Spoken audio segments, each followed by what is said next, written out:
Laurie, it's fun to be here with you today. It's great. Thanks, Tom.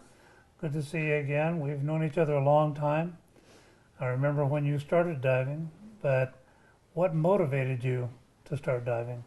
Well, years ago, what I used to do is we had a swimming pool at home, and we would actually throw pennies in the pool. And I'd throw 5 pennies in, do it on one breath, 10, 15, 20, until eventually I was up to 100 pennies on one breath. Picking up pennies of 100 of them at a time was no longer fun, so I decided to push through the rungs of the ladder. One time I got stuck halfway through one of the rungs. Nobody's home, and I'm stuck underwater trying to figure out how am I going to get out of this rung. Eventually I did work my way out, but then as time went on, I just really loved the water. I was very fortunate. My mom started us in the water when we were very young. Of course, it was basically throw you in, and if you survived, you survived. Started my scuba diving experience in 1977 through Underwater Sports in Vancouver, Washington. And of course, you were my instructor, and definitely one of my motivators in diving by far. Is what kept me going. Every time I get a little bit of a tough spot, I think of all the times with you, to tell you the truth. You definitely are one of my mentors. Yeah. You're definitely one of my mentors in diving, there's no doubt about it. A few years before you, it was 1959. I was 14 years old, and some older neighborhood guys, friends of mine, had read an article in a magazine, a sporting goods magazine, about underwater treasure hunting. So I decided that I wanted to be an underwater treasure hunter. I'm happy to say that I've been a successful underwater treasure hunter. I just haven't become an underwater treasure finder yet. That's the one I'm looking forward to. I remember you when you first started working at the store.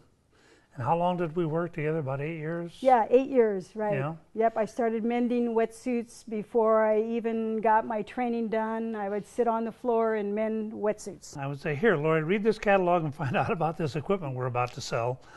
And so you'd sit over in the corner and stay out of my hair while you'd read this catalog. I remember getting phone calls. You would take the phone call. Is Tom there? Yeah. Give me the phone. I don't know that. Let me put you back to Laurie.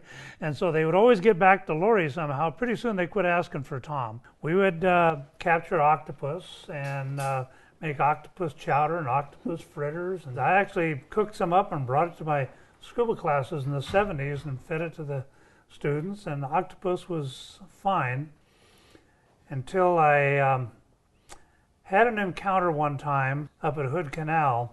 I took somebody on a dive in a location where we typically didn't take students. Shined the light down, found an octopus for the person I was diving with.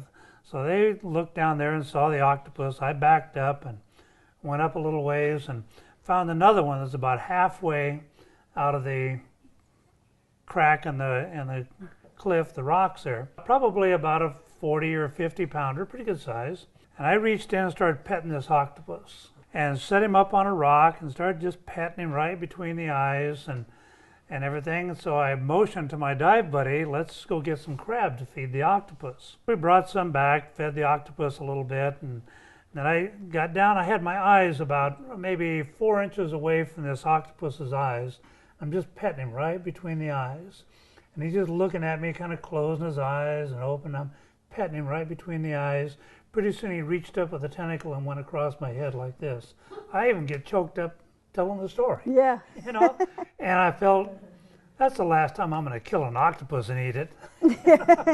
I just made friends with him. When diving education first got quasi-organized in the 50s, it was LA County in 1954 that established the first organized training programs. In the early 70s, I was pretty involved with a group of instructors to change the trend a little bit. You guys in California don't know what it's like up here in 10 feet visibility and a 3-knot current. You know, you go put your stuff on the beach and you make a dive and you come back and it's still on the beach. We put it on the beach, make a dive. If it's a low tide, we come back and it's washed away someplace. You know, we have to do it a little different up here. It's a different environment. So there was a lot of things that we did in education. Yeah, I remember when Spence Campbell, he taught a underwater exploration course in Hood Canal.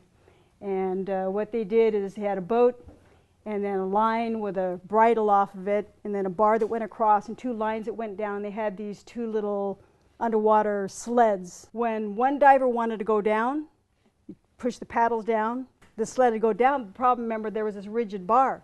So the other diver was up here. I was down there with my dive buddy at that time, was Dick Gretsch. I was down here looking at all this cool stuff, and he's up here and he can't see anything. So he shimmies up the rope, comes over the bridle and comes down my rope and is like giving me a bad time, like, what are you doing, you know? Well, as soon as he got back up over, then he shifted, and then I'm stuck up here and he's stuck down here. Like you said, it really was like a family, and definitely diving is definitely a social sport. You always hear people talking about the tropics, and I think that people that only dive in the tropics really miss out. The Northwest actually has some awesome diving. I've had students down there where I've told them, shh, breathe slowly, relax, watch. And they go, okay. And pretty soon I'll be down with basically my face down in the sand, and the fish are actually coming up and nibbling on my lips. We need to learn from the history of diving. I think that's really, really important. I think this organization is going to be a great asset to diving in general, and of course to the Pacific Northwest divers. I think is great. Well, thanks. You bet. Thank you. Good to see you again, partner. All right, awesome.